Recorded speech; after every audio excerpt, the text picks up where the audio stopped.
मला मग शोधत बसते. बोल मला तू हळुवार काही, सांग भले तू माझा नाही. कलियुगातली मी मीराबाई, मौनातले हे शब्द बोलके तुझ्यानी माझ्या ओठे हलके. असुनी ननी अश्रू पोरके.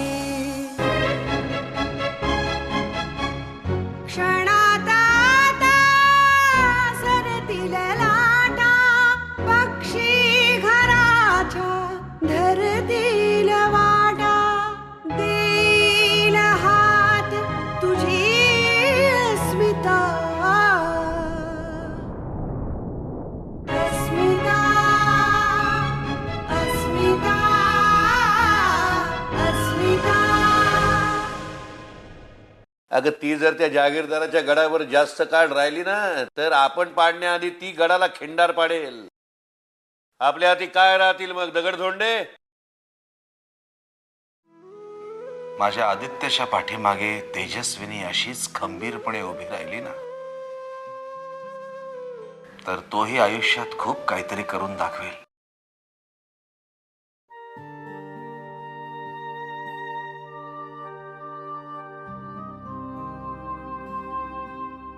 जहागीरदारांच्या घरात सून म्हणून आले आणि आयुष्यच बदललं. लग्नानंतरचं चित्र इतकं भयंकर होतं, वाटलं होतं की सुख आपल्या नशिबात नाहीच आहे. पण हळूहळू परिस्थिती बदलली आणि आदित्यमधला हा बदल नक्कीच सुखावं आहे.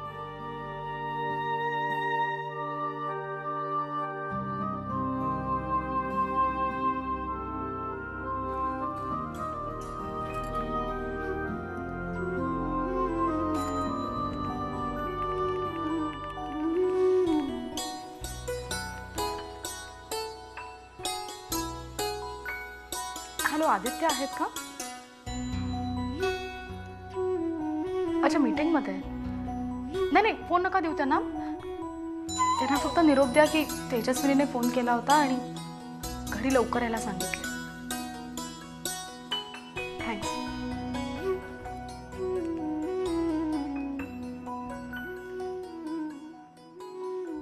कोण? सलीम? सलीम नाही, संग्राम साहेब नाहीत घरात आता. त्यांचा मोबाईल ट्राय कर ना. एंगेज्ड आहे. बरं, काही निरोप असेल तर मला सांग, मी देतो. सिक्रेट आहे? बरं बाबा, तू त्यांचा खास माणूस, आम्ही काय आपले फक्त सांग कामे. बरं बरं, हो सांगतो मी. साहेबांना आल्यावर फोन करायला सांगतो. ठीक आहे? संग्राम साहेबांच्या पण ना एक ना धड भाराभर चिंता. आता कोण कुठला सलीम सारखा कशाला फोन करतो कोण असतो. लाड मंत्रालयामध्ये जायचंय, तयारी करा. काही काही विशेष सर? हा, कृषी मंत्र्याच्या पीएची ओळख झाली आहे. साहेबांची गाठ घालून देतो म्हणाला. चला, त्यानिमित्ताने माझाही फेरफटका होईल. मजा मारायला नाही जातो. बरं, मी लगेच तयारीला लागतो. साहेब, तो सलीमचा 2दा फोन येऊन गेला. काय म्हणाला? काय नाही म्हणजे म्हणाला काही नाही. तो कोण हा सलीम साहेब? जागीरदारांच्या फॅक्टरीमध्ये कामाला आहे. आपल्या कामाचा माणूस आहे. मला म्हणाला तो केव्हाही फॅक्टरीचा चक्का जाम करू शकतो.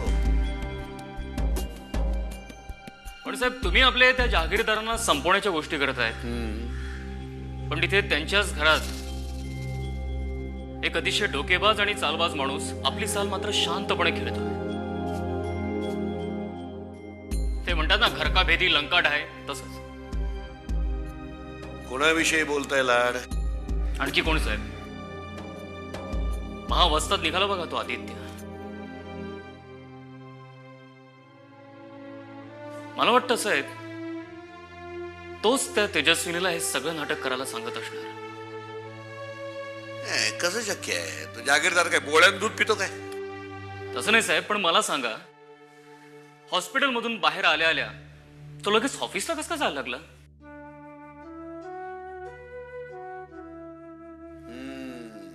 मला सांगा, म्हणतो घरात बसून काय माशा मारणार काय? नाही नाही, तुम्ही थोडा विचार करा साहेब.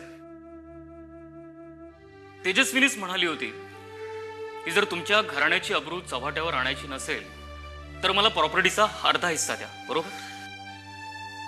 अहो, घराण्याची अब्रू चव्हाट्यावर येऊ नये म्हणूनच अर्धा हिस्सा दिला ना तिला. हो, पण जर तेजस्विनी स्वार्थी असती तर घर सोडून गेली असती, तिने नवऱ्याशी घटस्फोट घेतला असता. पण तिने तसं काहीही केलेलं नाही. म्हणजे आदित्य तिचा कायद्याने नवराच आहे, त्यामुळे तिची मिळकत ती आदित्यचीच मिळकत, नाही का? अच्छा, म्हणजे हा आदित्य आता ऑफिसमध्ये बसून त्या अभिजितची नाकेबंदी करणार आणि उरलेली अर्धी प्रॉपर्टी ही स्वतःच्या नावावर करून घेणार. मग तुमच्या विनिता मॅडमला काय मिळणार साहेब? याचा अर्थ लाड तेलही जाणार, तूपही जाणार आणि हाती धुपाटणं राहणार.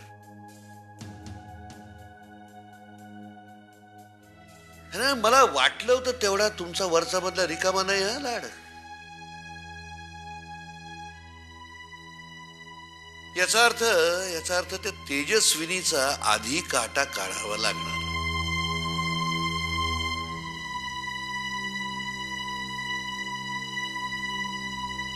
अस्मिता अस्मिता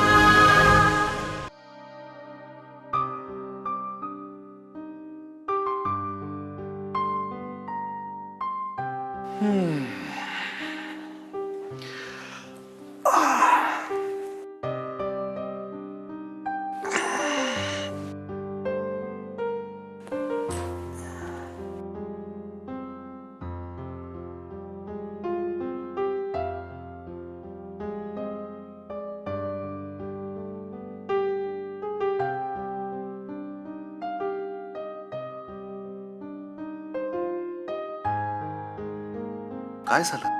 काय नाही, काही नाही ना? मग मूड नाहीये.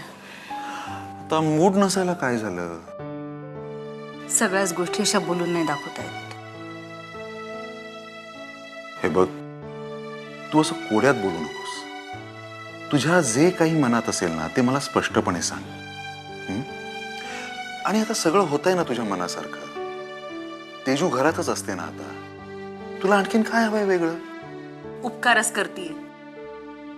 आधी माझं ऑफिस बंद केलं आणि आता घरात पण. हे बघ वनिता, प्लीज पराचा कावळा नको करूस. Don't be jealous, be a sport.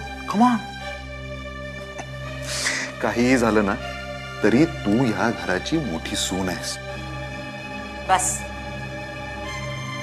नुसती शोभेची बाहुली करून ठेवले मला या घरात. आणि ती, अरे आपल्या ऑफिस मध्ये साधी कारकुनी करणारी ती आदित्यचा हात धरून या घरात आली आणि आदित्यवर भलते सलते आरोप करून बाबांना अडचणीत आणून अर्ध्या कंपनीची मालकीण झाली.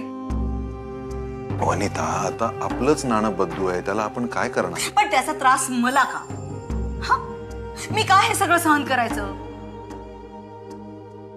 खाना मागून आली आणि तिखट झाली असंच म्हणायचंय ना तुला? नाही, उलट सगळ्यांची लाडकी झाली. अरे तेजू तेजू वहिनी करून अख्खं घर नाचतंय तिच्या तालावर. आणि त्यात भरीला भर म्हणून की काय आदित्य हल्ली ऑफिस मध्ये जायला लागलाय. अगं मग चांगलंच आहे ना ते. तू का टेन्शन घेतेस त्याचं? I tell you Vanita, Aditya आणि मी, आम्ही दोघं मिळून आपली कंपनी कशी टॉपला नेतो तू बघतच राहा. भोळा सांबे सकती, नसत्या भ्रमात राहू नकोस.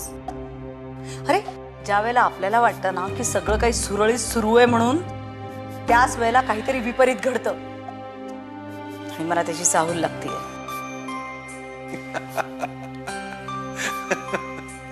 असं सगळं हसण्यावारी नेऊ नकोस. मग काय करू?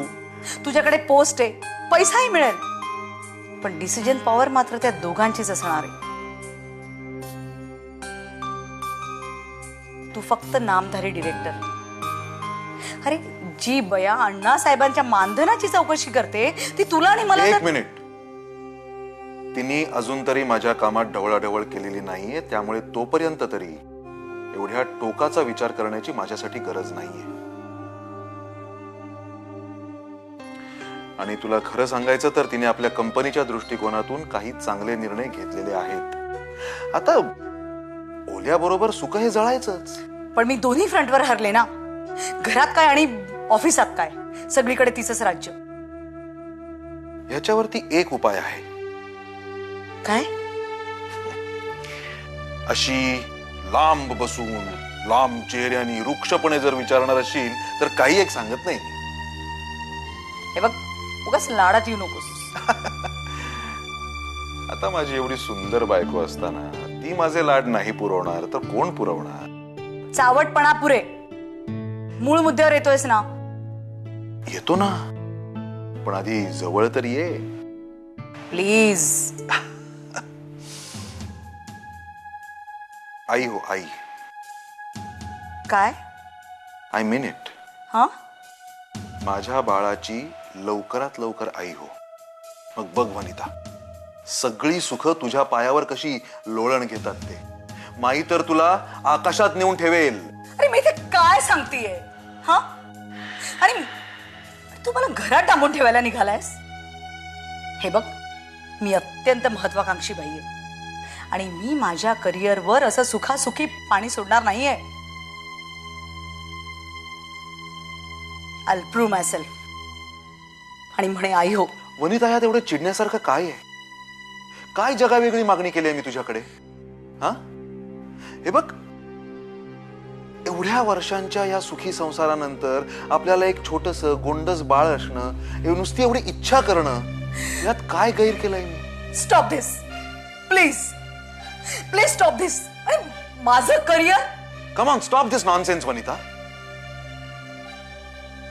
आपण आई बाबा होण्यामुळे तुझ्या करिअरवर गदा येणार नाहीये.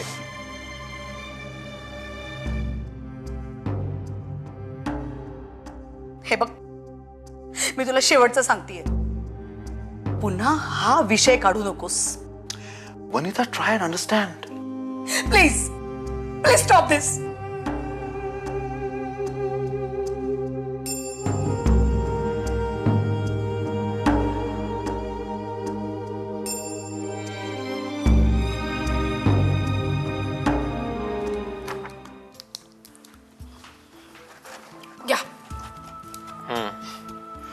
तेजू, मी काय म्हणतो, उद्या दुपारी लंच नंतर ऑफिसमध्ये ये ना जरा. का? अगं जरा लेबर प्रॉब्लेम्स डिस्कस करायचे होते तुझ्याबरोबर. भाऊजी आहेत ना? अगं तो मार्केटिंग सांभाळतो, त्याचे कॉन्फरन्सेस, मीटिंग्स, त्याच्याकडे कुठे वेळ असतो हे सगळे लेबर प्रॉब्लेम्स हँडल करायला. आणि तू याआधी लेबर डिपार्टमेंट खूप चांगलं हँडल केलंस ना, म्हणून म्हणतोय मी.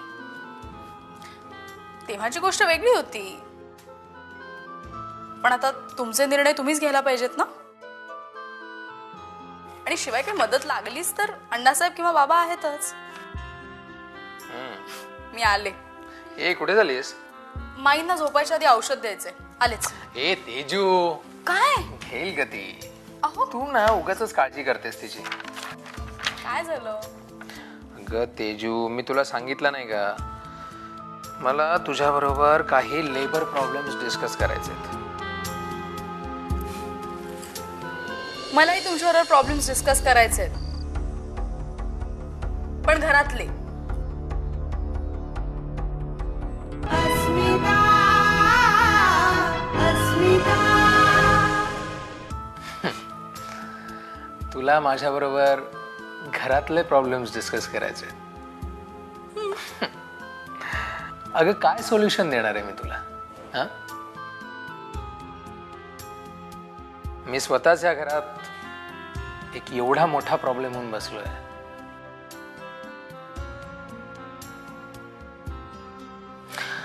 भोगलायस ना तू?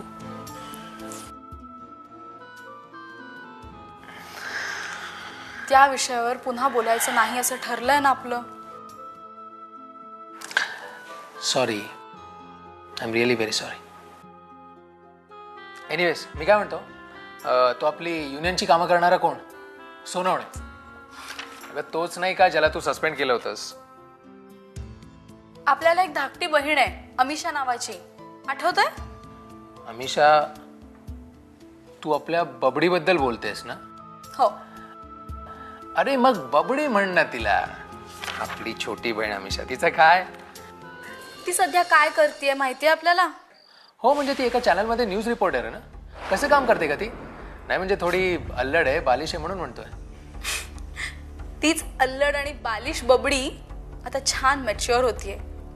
क्या बात आहे, क्या बात आहे. हा, आज अचानक एवढं प्रेम कसं काय उफाळून आलं? हे नुसतं प्रेम नाहीये, अमिषाची मला नव्याने झालेली ओळख आहे. मॅडम, आपण आपलं हे बबडी पुराण जर इथेच संपवलं तर बरं होईल ना. आपण थोडं लेबर प्रॉब्लेम बद्दल डिस्कस केलं तर. नाही, लेबर प्रॉब्लेम्स, ऑफिस मधले प्रॉब्लेम्स ऑफिस मधनं घरी येताना ऑफिस मध्ये लॉक करून यायचे. सॉरी मॅडम, जसा आपला हुकूम. ठीक आहे. ऐका ना, आता हा तुम्हाला पराक्रम वाटतो की नाही मला माहिती नाही, पण आपल्या अमिषा मॅडमनी काय केलं माहितीये का तुम्हाला? अहो, एड्स झालेल्या मुलांच्या शाळेत गेल्या होत्या त्यांचे इंटरव्ह्यू घ्यायला. काय सांगतेस तू? म्हणजे अजूनही सर्वसाधारण माणूस असा एड्स झालेल्या रुग्णांच्या सहवासात जात नाही, पण या मॅडम त्या शाळेत गेल्या, तिथल्या प्रिन्सिपलना भेटल्या, शिक्षकांशी गप्पा मारल्या, त्या मुलांशी खूप खूप खेळली ती. आणि विशेष म्हणजे त्या मुलांना एड्स झालाय म्हणून ती त्यांना भेटायला गेली आहे. या गोष्टीची अजिबात जाणीव होऊ दिली नाही तिने. वंडरफुल ना तेजू. बघितलास, म्हणून मी म्हणतो तू नेहमी घरात राहत जा. You see, I am proud of you Teju. आले मी औषध देऊन माईंना. हो. अहो, जरा लवकर या म्हटलं. आले. अभी न जाओ छोड़कर.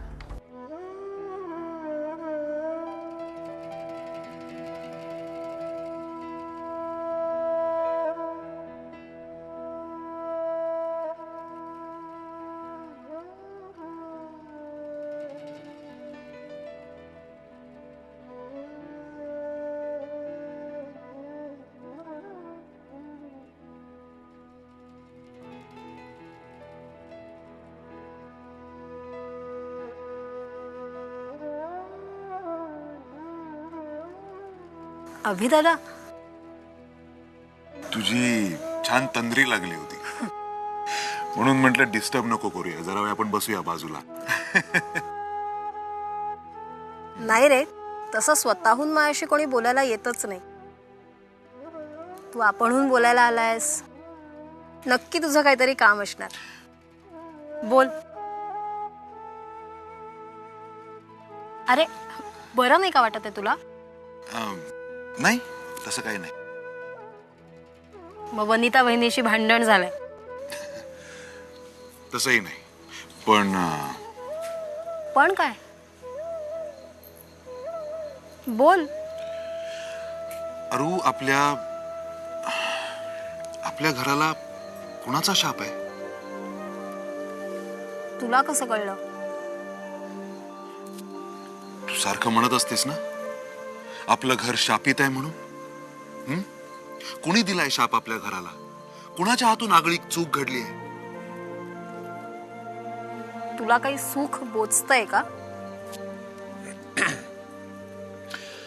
आहे कुठे सुख इथे? आहे? अरे दादा, असं कसं म्हणतोयस तू? सुंदर कर्तबगार बायको आहे तुला. शिवाय एका कंपनीचा डिरेक्टर म्हणून सत्ता, संपत्ती सगळं तर उपभोगतोयस तू. आणखी काय हवंय तुला? वरकरणी दिसायला सगळं सुंदर सुगड दिसतं ग. हा, नाही म्हणायला दिवस बरा जातो, पण रात्रीची 2 घटका शांत झोप काही लागत नाही. सुख. दादा, अरे हा त्रास फक्त तूच नाही भोगतेस. थोड्याफार फरकाने आपल्या घरात प्रत्येक जणच हा त्रास भोगतोय. आणि या सगळ्याला कारणीभूत एकच, आपले पिताश्री गजाननराव जहागीरदार.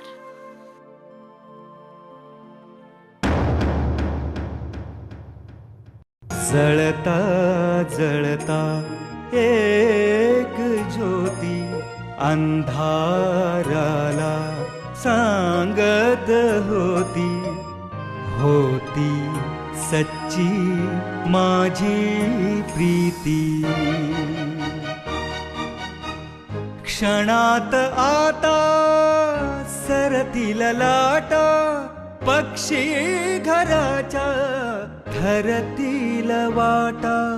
देईल हात तुझी अस्मिता.